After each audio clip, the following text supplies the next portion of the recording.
Okay, hi. So I can't see a lot of you, but how many of you here had a science background, like took science in 11th grade, 12th grade? Almost all of you. And how many of you indulge in, say, music or dance or writing or some sort of art? That's a large number. Some of you will relate. Thank you so much.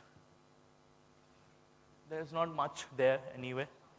So I'm not going to talk about myself primarily because there's not much. I'm going to talk to you about a friend of mine. I'm going to start with a story.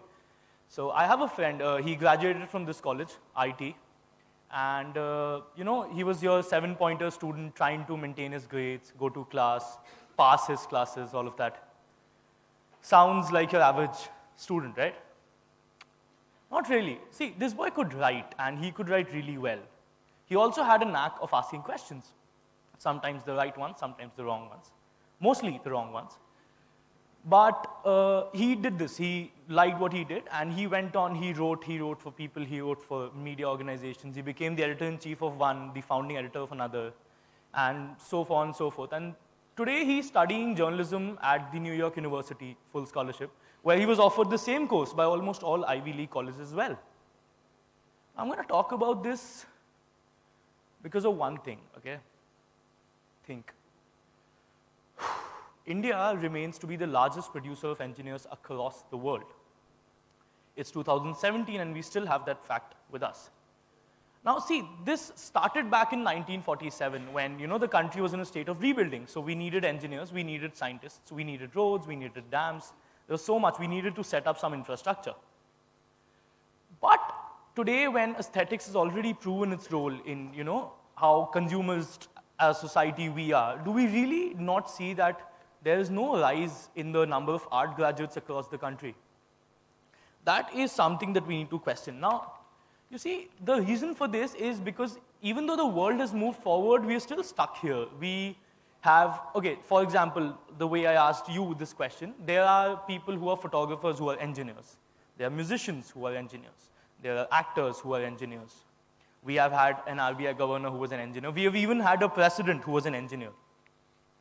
And I'm going to quote John Lennon, and I'm going to just say this word, imagine. Now imagine if these people could have done, if these people could have studied whatever they liked or whatever they did later from day one, how good they could have been. Just imagine for a second. And why haven't they? Well, that's primarily because as a society, we've placed so much emphasis on the sciences and commerce for that matter that we've failed to realize the importance of arts in the Indian education system. You see, in India, or at least majority of middle-class India, we go by very specific demarcations. We have marks, we have grades, we have GPAs, and we decide that the brightest take science. The next ones, they take commerce. The ones who are left behind, they get arts. In India, there's an opinion which says that you don't take arts, you get it when there is nowhere else to go. Right? And that is the exact opinion that we need to change today. Okay, there was this joke, okay? This one time I was on Facebook and I read this, that in India you can be three things. You can be a doctor, an engineer, or a disgrace. And however funny that might be, it still makes you think, right? Like in a society where we encourage to make in India, we still rely heavily on art imports. We import product design. We import movie inspirations for that matter. We import so much that it's only been like 5 years that we actually started, taking a look back into our own culture and realizing what is wrong. And the reason for this is that there is a stigma attached to being an artist. Because first of all, we need to get rid of the stigma. Because science nahi mili ke is not an appropriate response to somebody telling you they had an arts education in high school, right? And this is the other one thing, okay? I'm going to ask you a question. Think of an artist. Close your eyes and think of an artist. What is that one image that comes to your mind? And, most of you will think of somebody who has this long, unkempt hair and like a beard and, lives in a house alone with probably battling depression, addicted to alcohol, all of these things, poor, all of that. Ever questioned why? Because that's what we think artists are, hobos or people with no aim in life. More importantly, that's what we think unsuccessful people look like. We equate unsuccessful people with artists, and that is the idea that we need to change, right? You see, image of unsuccessful is a concept that we've brought on as a society. And that is that one thing that we need to question. That is the one thing we need to change. Not all artists are unsuccessful, obviously.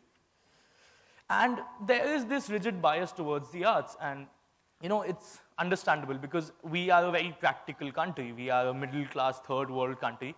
And we think of arts as beauty and aesthetics. And we think of science as utility. And while these are very fair generalizations to make, it's very rare to find ideas that, that are so far apart that they can't be converged into something which is much greater. Okay. And since a lot of you will not agree with what I'm saying, I'm going to give you an example. This man is Leonardo da Vinci. He was a painter, an artist, an inventor, engineer, and so much more, right? And this is one of his most famous works. It's called The Vitruvian Man. It basically shows a man overlain, the two images of the same man, one with his limbs outstretched, inscribed in a circle and a square, and with demarcation and everything. Now, why is this important?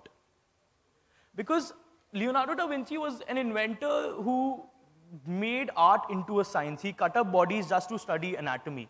He was somebody who included his study of proportion and mathematics. And, he just took it all together to create art. This is where he quantified the then popular units of measurement, the cubit, the pace, the palm, the foot, which today's world is analogous to the meter or the inch, right? Here's a man who made an omnithopter, a plane which flies like a bird. Here's a man who made the first working model of a parachute, a prototype of the helicopter, and so much more. Why? Because he took arts, he took the sciences, he took engineering, he took physics, he took mathematics, he took anatomy, he took whatever he could, he learned, and then put it all together to create things that were so beautiful that today we can only stare at them and wonder, right? Okay, I'm going to talk about another Italian man now. But this one is more recent. His name is Domenico Vicinanza. That's a funny name. But what he does is cool. It's really cool. So he works with an organization called Dante, which is the delivery of advanced network technology to Europe or something. Now, what's cool about him is that he holds a PhD in particle physics. He also is a trained classical composer.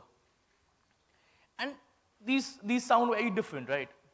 He works with large data. He works with NASA. He's worked on the Voyager 1, the Voyager 2. He's worked with CERN on the Large Hadron Collider. He's worked with meteorological departments across the world.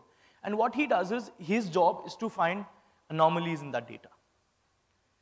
All of this data, at least most of it, is very repetitive. It has a certain pattern to it because you get the same data over and over again, and it's very difficult to find that one mistake, right? So what he does is he creates a musical score out of it. It's like a movie soundtrack. Because he says, and I'm going to quote him now, it's very difficult to find that one mistake in a graph. But that same one mistake can be found very easily if it's in a melody. Right, so here's a man who took music, who took physics, put it together to solve problems. And that's why all of us are here today, to solve a problem, right? Okay, some of you still look slightly unconvinced, so I'm going to try again. Poetry. Poetry is an acceptable art form, yeah? Now, poetry in general is judged by the meter that it possesses, or to oversimplify it, it's the number of syllables in each line, right? It's the balance that it possesses. If you look at most classical architecture, the beauty of that architecture lies in the fact that it is symmetric about, say, it has either symmetric or has elements of symmetry or as designed in such a way that it looks aesthetically pleasing. And again, music. Music has beats, music has rhythm, music has repetitions that are pleasing to the eye. Where else we find balance, symmetry, unity, and all these principles? Machines. Okay, take a look at this. This is a perfectly symmetric, balanced machine. Airplanes need to be balanced. Engines need to be symmetric. Buildings need to be stable, a building needs to be, symmetric about an axis. We forget that engineering requires design too. The principles of balance, unity, all of these principles apply just as much to the sciences as they to the arts. And as we dig deeper, we find out that it's all very connected. Okay, think about cinema. Now, cinema is something that I love because I believe it's one of the purest art forms there is. There is so much to see, there is so much to hear, there is so much to imagine, to take in, right? It's an experience. Can you create that cinema without technology? Can you create that art without technology? From the most complex of cameras to computers to the simplest of things like a light or a remote. You need technology. And this can be said for almost all of modern art. To make a digital impact, you need the help of technology today. Okay, when you say make a shape on even PowerPoint, or when you make a drum beat on a music production software, what we fail to realize is to make that one shape, there was at least 20 to 30 lines of code written. To get that one beat right, there was so much physics and math put into it that we have all overlooked. There's another thing which, just gets me really angry. We have, as Indian engineers, as Indian software engineers, we have worked everywhere. We have created softwares, we have created almost all possible kinds of softwares. But when it comes to Indian softwares, we have created things that can compete with, say, Microsoft Office. We've created things which can compete with, say, AutoCAD or, utility softwares. We are yet to create something that can compete with the Adobe Creative Suite. We are yet to create something that can compete with, say, FL Studio or any music production software for that matter. I just know the one, so. You see, what happens is art and sciences, they're intertwined. And it's not like art downplays science or science undermines arts. They work in tandem, they work in balance. They balance each other out. There's this German scientist, okay, some of you might have heard of him, Einstein was his name. Now, this guy, he once said that after a certain level of technical skill is achieved, arts and sciences, they condense in plasticity, in form. Because almost all great scientists can be considered great artists. And since we have talked a lot about this, I'm going to talk about something else now. I'm going to ask you another question. What comes first, practice or principle? Okay, I'm so sorry, I think I've not made myself clear. Okay, think about it. Do you write down a certain statement? Do you write down an equation? Or do you go back, observe it? Do I need to stop? Okay, so do you write down a statement? Do you get to an equation first, or do you first observe it happen? Do you first take those values? Do you first quantify the entire thing? I mean, gravity existed before Newton discovered it. It's not like he invented it, right? So, in nature, we have always seen, see, the thing is, we need to observe before we quantify. We need to observe in labs, we need to observe in nature to realize that science or, a decision or a technology needs to be first practiced before it's converted into a principle, right? And what happens is we need to question it. We need to question the status quo. What happens is today in schools we taught that there is a certain set of questions. There is a singular way to approach them, and this is how step by step you will get to the answer. How about you question it? See, arts or the humanities give you that mindset to question it, to be skeptical about it, to think about it in a different way, to creatively dissect the solution. Because to arrive to a solution, you need to design a solution, right? Now, what is important today is how we question it. Because see, questioning has always been better for both the sciences and the arts. Copernicus questioned the model of the solar system. Galileo questioned the model of the flat earth, and both of them over time, however, they were stoned to death. But, over time, this was proved that they were right. And how did it happen? Because they questioned it. Okay, I'm going to show you something else. Now this, okay, most of you can see this, right? Red dots, blue dots, green dots, yellow dots, white dots.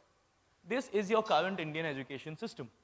You have the science, you have commerce, you have arts, you have, say, liberal arts, whatever you want. Right? You can break it down into more things. How about I take one from the top and put it there, and it's something like this. Looks weird. Looks slightly haphazard. Some of you can't even make the difference out. How about I do this now? Okay, yeah, how about I do this now? There's a pattern there. You all see the pattern?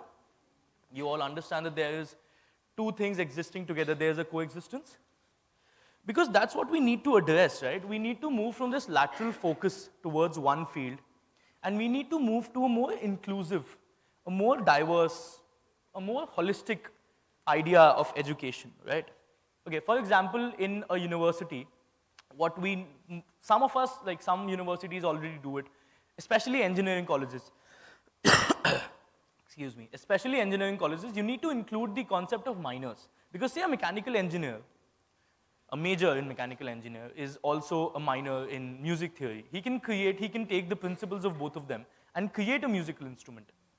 An IT engineer also takes up communication design. So whatever he codes, whatever he puts on screen also looks good on screen. Right? Industrial design is a field untapped. And what happens is, after all of this, when we go back, we will listen to this, we'll forget about it. But what we really need to do today is demolish an ideology. Demolish the ideology that your marks somehow are indicative of your intelligence. Because, you see, what we need to understand is that just because a child cannot solve a math equation doesn't mean he's not intelligent. Because intelligence is not solving equations, it's solving problems. And even though a math major may not be good at math, they're both solving problems in their own way, and that is what we need to understand. Right? We need to question, we need to rethink our ideologies. And today, if you go back, then I would like you to take back this one thing. It's a question of where do we want to go as a nation. Let's talk about on a bigger scale here. Do we want to be a generation, do we want to have a generation of people who are frustrated, who have already spent 4 to 6 years of their life doing something they don't want, and then move into something more productive? Or do we want to break away from this mediocrity? Do we want to, make a generation full of people who are so passionate about what they do that they'd work wonders? And, think about it. It's overall development of you, the people around you, the society, the nation. Just scale it up. I'm going to end it with just one statement, right? Arts and sciences, they've always been intertwined. They'll always be intertwined. And if you consider otherwise, or if you want to convince somebody otherwise, it's nothing but great disrespect to both the fields. Thank you.